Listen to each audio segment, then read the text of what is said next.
옆에 계시는 분과 사랑의 인사 나누시겠습니다.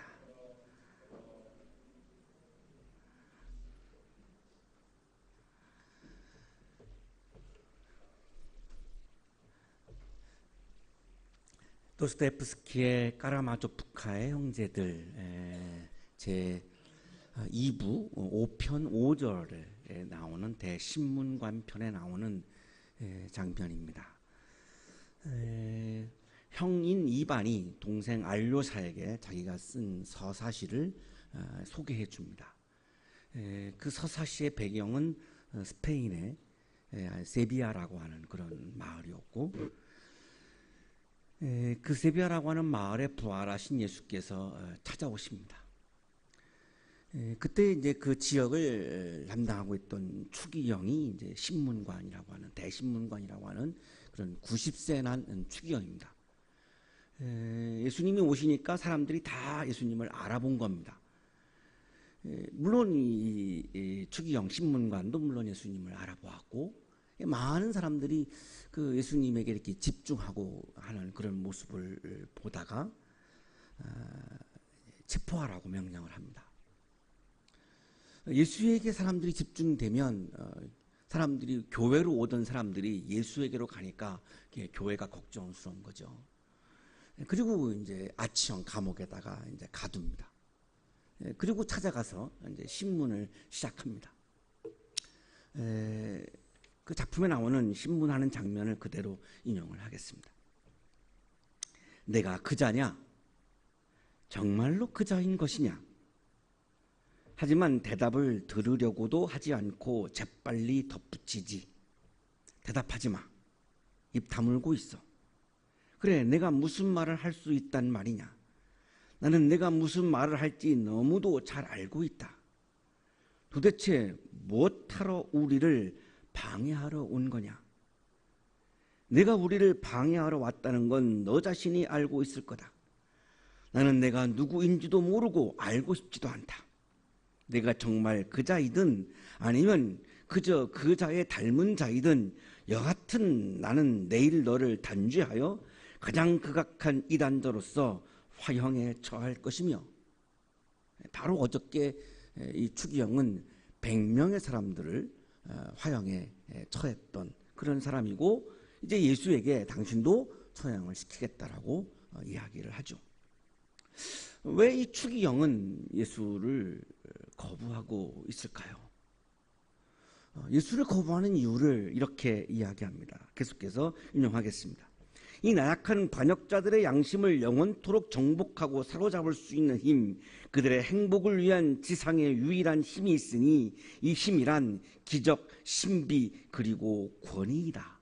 지금 교회에 필요한 것은 교회 성장이고 숫자의 성장이라고 그렇게 표현을 합니다. 숫자의 성장인데, 교회가 숫자적으로 성장을 하려면 세 가지가 필요하고, 사람들은 이 세 가지 때문에 교회에 오게 된다는 거죠. 그 세 가지는 뭐냐면 기적, 신비, 권위라고 이야기를 합니다. 그런데 왜 그러면 예수를 거부하는가? 예수님은 광야에서 돌이 떡이 되게 하는 기적을 거부했다는 것이죠. 그때 기적을 보였어야 사람들이 교회로 더 많이 몰려올 터인데, 예수는 그 기적을 거부했다는 거예요. 두 번째, 성전에서 뛰어내리는 신비를 거부했다는 거죠. 예수 그 성전에서 뛰어내렸으면 천사들이 내려와서 막 예수를 이렇게 보호해주고 하는 그런 막 신비로운 장면을 연출했어야 사람들이 교회로 더 많이 올 터인데, 그거를 거부했기 때문에 지금 교회 성장하는 것이 버겁고 어렵고 힘들다는 거예요. 그리고 세 번째는 권력인데, 사탄에게 절하면 온 세상을 다 다스리는 권력을 주겠다고 사탄이 그렇게 제안했는데 예수께서 그것을 거절했어요. 그러니 권력을 갖는 것에 대해서 굉장히 조심스러워할 수밖에 없고, 내가 권력을 쥐어야 이 스페인의 모든 교회를 내가 다스리고 내가 통치할 터인데, 권력을 갖는 것에 대해서 굉장히 주저하게끔 당신이 만들어서 내가 참 힘들다는 거죠. 그리고 그 권력이 있어야 사람들을 다스리기가 쉽고 사람들을 많이 오게 할 수 있는데, 권력을 당신이 거부했기 때문에 당신은 교회에 필요 없는 존재라는 거예요. 그래서 나는 당신을 거부하고 떠나지 않으면 화형에 처할 거라고 계속해서 이야기를 합니다. 예수님은 한마디 대답하지 않으십니다. 아주 온유한 모습으로 그 대신문관을 바라보시죠. 그러다가 나중에 입술에다가 입을 맞추고 거기를 조용히 떠납니다. 스페인의 세비야라고 하는 마을을 조용히 예수는 떠나시는 거죠. 도스토옙스키는 우리 모두도 추기경이 그렇게 예수를 거부했다면 우리 모두도 예수를 거부하고 예수를 버릴 가능성을 열어놓고 있는 것이죠. 오늘 성서일과는 이러한 우리 고민에 대한 그 답을 우리에게 주고 있습니다. 이튿날 유대의 지도자들과 장로들과 율법학자들이 예루살렘에 모였습니다. 자, 유대의 지도자는 유대 종교 지도자를 말하죠. 헬라어로 아르콘타스, 지배자, 또 룰러라고 하는 뜻을 가지고 있습니다. 종교 지도자는 지배하는 사람이라기보다는 섬기는 사람인데, 이러한 단어를 당시에 쓴 것을 보면 유대 종교 지도자들은 굉장한 권력을 가지고 있음을 알 수 있고 백성들을 지배하는 그러한 스타일을 가지고 있었음을 우리가 알 수 있습니다. 장로들, 프레스피테로스, 원로들이라고 하는 그런 의미를 가지고 있습니다. 자, 한국 교회가 운영하고 있는 장로 제도가 있습니다. 원로, 어른이라고 하는 개념이라기보다는 교회 안에서 더 많은 어떤 권한을 행사하는 그런 계급의 의미가 더 많은 것이 사실이죠. 100주년 기념교회가 지금 정관을 만들어서 교회를 운영하고 있는데 그 교회의 장로는 아마 제가 정확하게 기억이 안 나는데 나이로 그렇게 구분을 합니다. 60세인가 65세인가 이상은 누구나가 다 장로입니다. 그 호칭이 장로이지 장로로서 어떤 권한을 소유하지 않습니다. 예수 그리스도의 교회이기 때문에 목회자도 장로도 교회 안에서 어떤 권한을 가지면 안 된다라고 하는 것이 그 교회의 신앙관이고, 그래서 나이가 되면 60세인가 65세가 되면 모든 교인이 다 장로로 그렇게 호칭을 하고 그 장로가 어떤 권한을 가지지는 않습니다.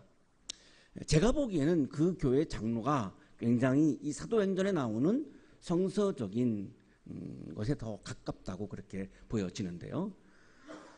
장로는 원로를 의미했습니다.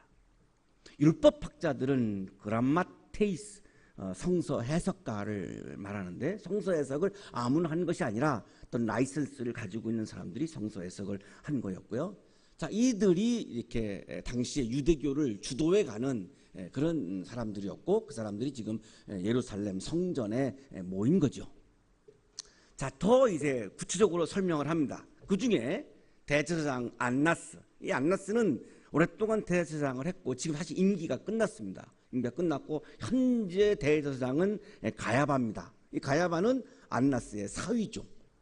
그래서 이렇게 문중에서 제사장을 이렇게 운영해 나갔기 때문에 지금 가야바가 그 장인의 뒤를 이어서 지금 대제사장을 하고 있고 종신직이었습니다. 그래서 사실 안나스가 임기가 끝났지만 아직도 대제사장으로 그렇게 인정을 받고 또한 영향력을 행사하고 있는 거고요.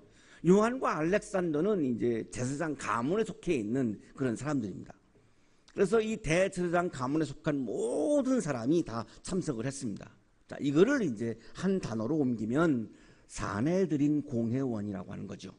71명으로 구성되어 있는 당시의 유대교의 가장 아주 최고 의결 기구고 우리로 말하면 뭐 대법원을 능가하는 그런 정도의 어떤 권력을 갖고 있었던 사내들인 공회원 71명이 지금 모인 겁니다.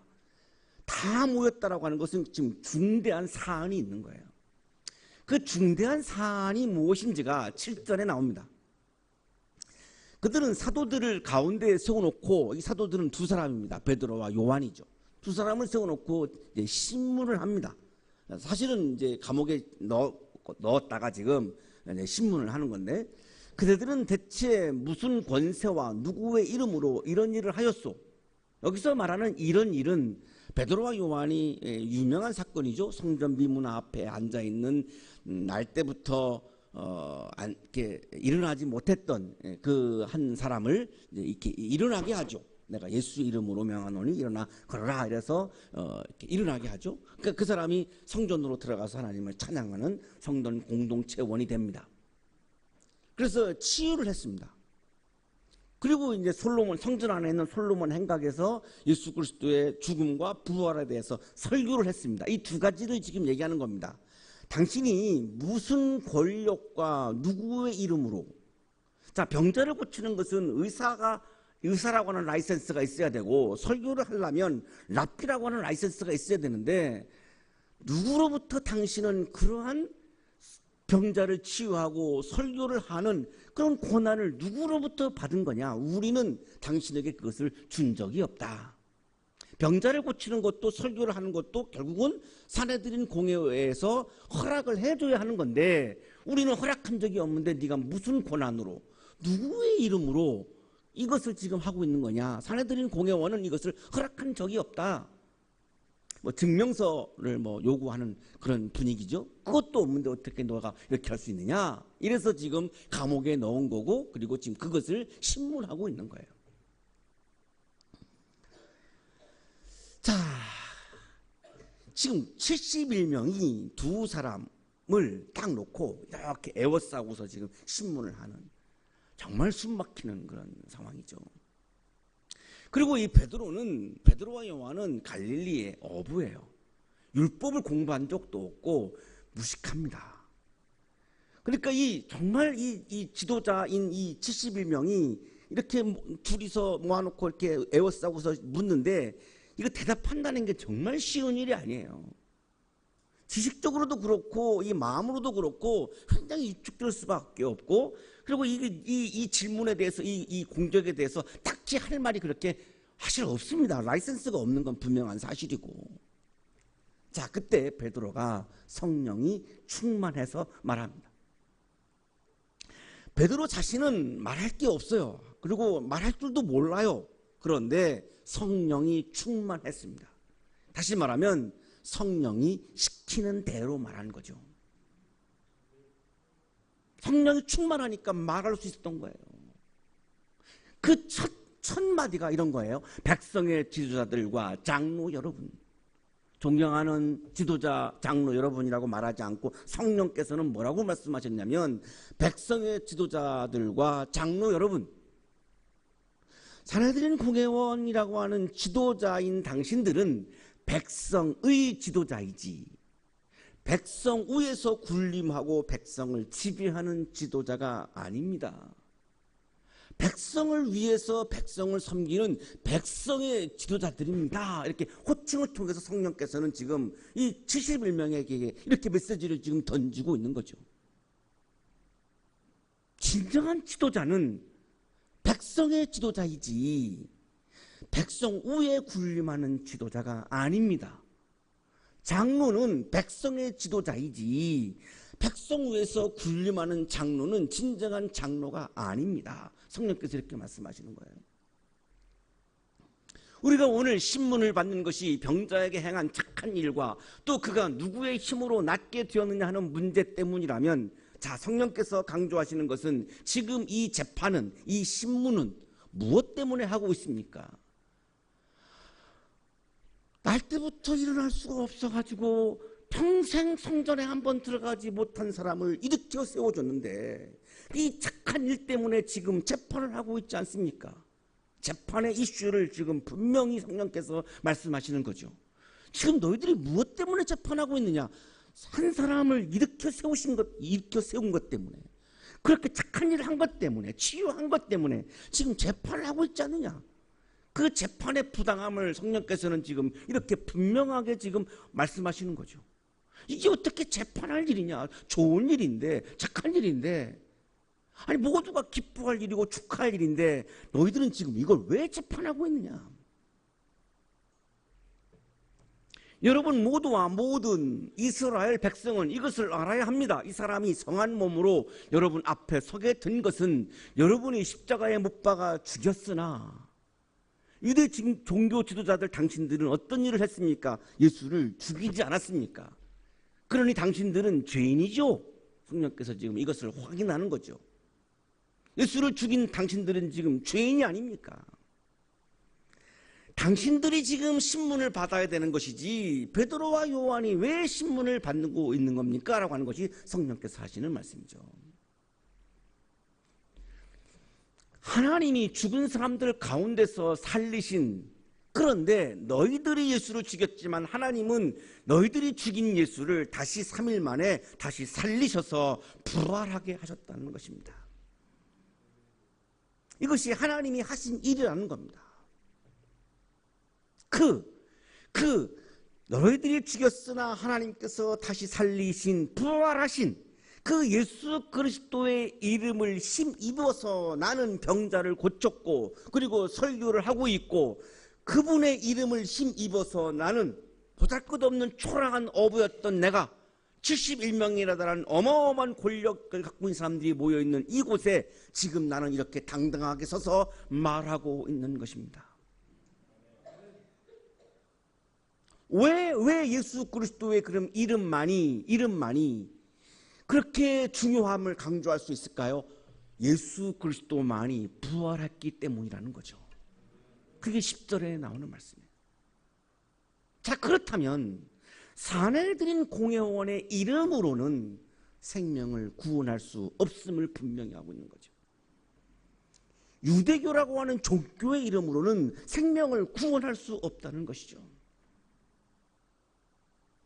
제사장의 이름으로도 생명을 구원할 수 없고, 성전의 이름으로도 구원할 수 없고, 교회의 이름으로도 구원할 수 없고, 안나스, 가야바의 이름으로도 구원할 수 없고, 베드로라고 하는 내 이름으로도 생명을 구원할 수 없음을 분명히 하고 있는 거죠. 오로지 생명을 구원할 수 있는 것은 부활하신 예수 그리스도의 이름만으로만 가능한 사건이라는 것입니다. 부활하신 예수의 생명, 부활하신 예수의 진리, 부활하신 예수의 사랑만으로, 그것을 이름이라고 말하는 거죠. 그것만으로 생명을 구원할 수 있음을 지금 성령께서 71명에게 얘기하고 있습니다.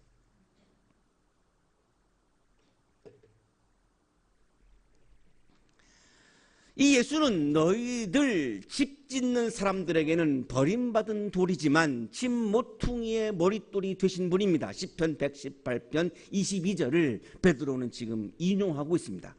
자, 왜 이것을 인용하냐면 유대 종교 지도자들은 구약성경, 율법은 굉장히 신성시하고 있기 때문에 그들이 붙잡고 있는, 그들이 인정하고 있는 구약을 지금 인용하고 있는 거죠. 물론 성령께서 이렇게 역사하고 계시는 거죠. 시편에 버린 돌이 머릿돌, 주춧돌이 되었다라고 하는 말씀이 있지 않느냐.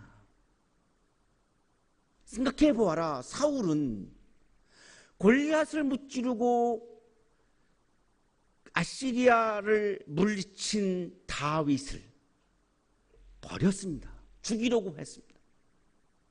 왜 그랬을까요? 내가 주춧돌인데 다윗이 주춧돌이 되는 것 같으니까 다윗을 죽이려고 해야죠. 그 결과는 어떻게 되었습니까? 사울은 전 군대를 다 잃었고 세 아들을 다 잃었고 자신도 자살합니다.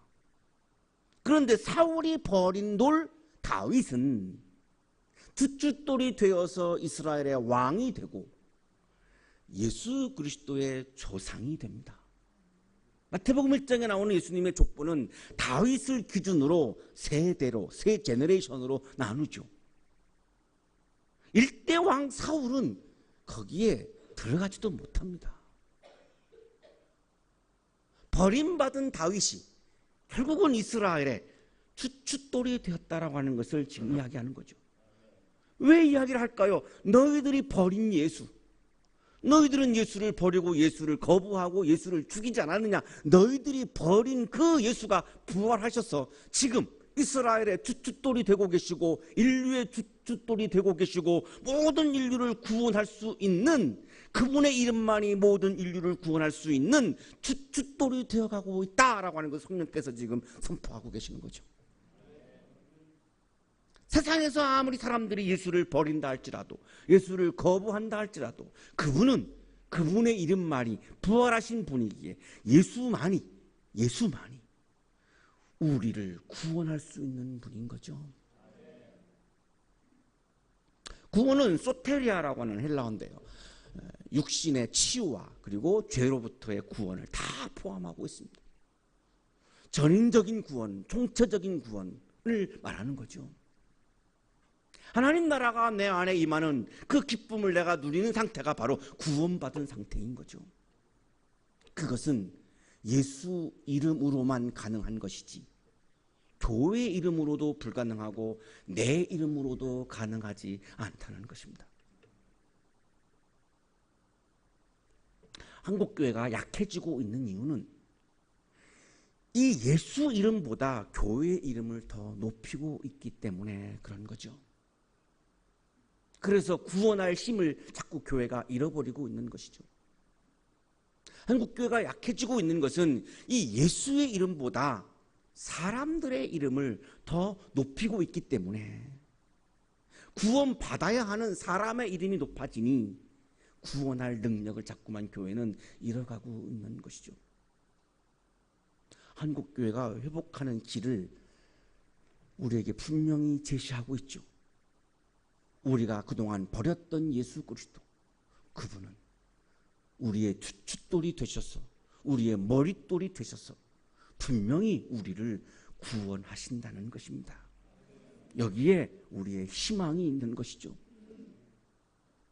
이 예수 밖에는 다른 아무에게도 구원은 없습니다. 성령께서 이렇게 말씀하십니다. 이 예수 밖에는 다른 아무에게도 구원은 없습니다. 어떤 이름에도 구원은 없습니다. 사람들에게 주신 이름 가운데 우리가 의지하여 구원을 얻어야 할 이름은 하늘 아래에 이 이름 밖에 다른 이름이 없습니다. 다른 이름에는 구원이 없습니다.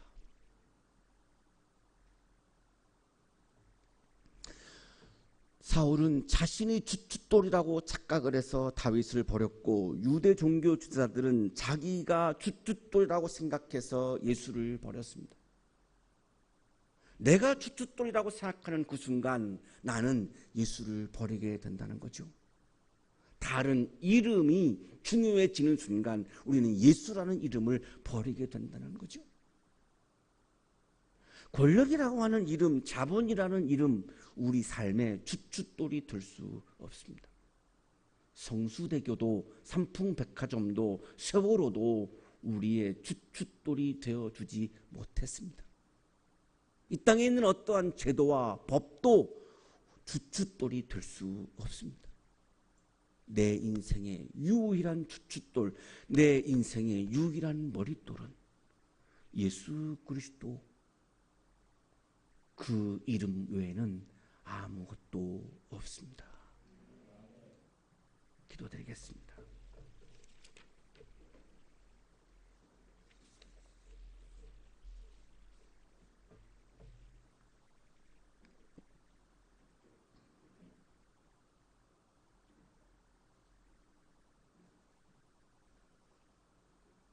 주님, 우리들의 마음이 연약해서 우리들의 마음 한 부분에 예수 그리스도를 버리고 예수 그리스도를 거부한 마음이 있습니다. 고백하오니 용서하여 주시고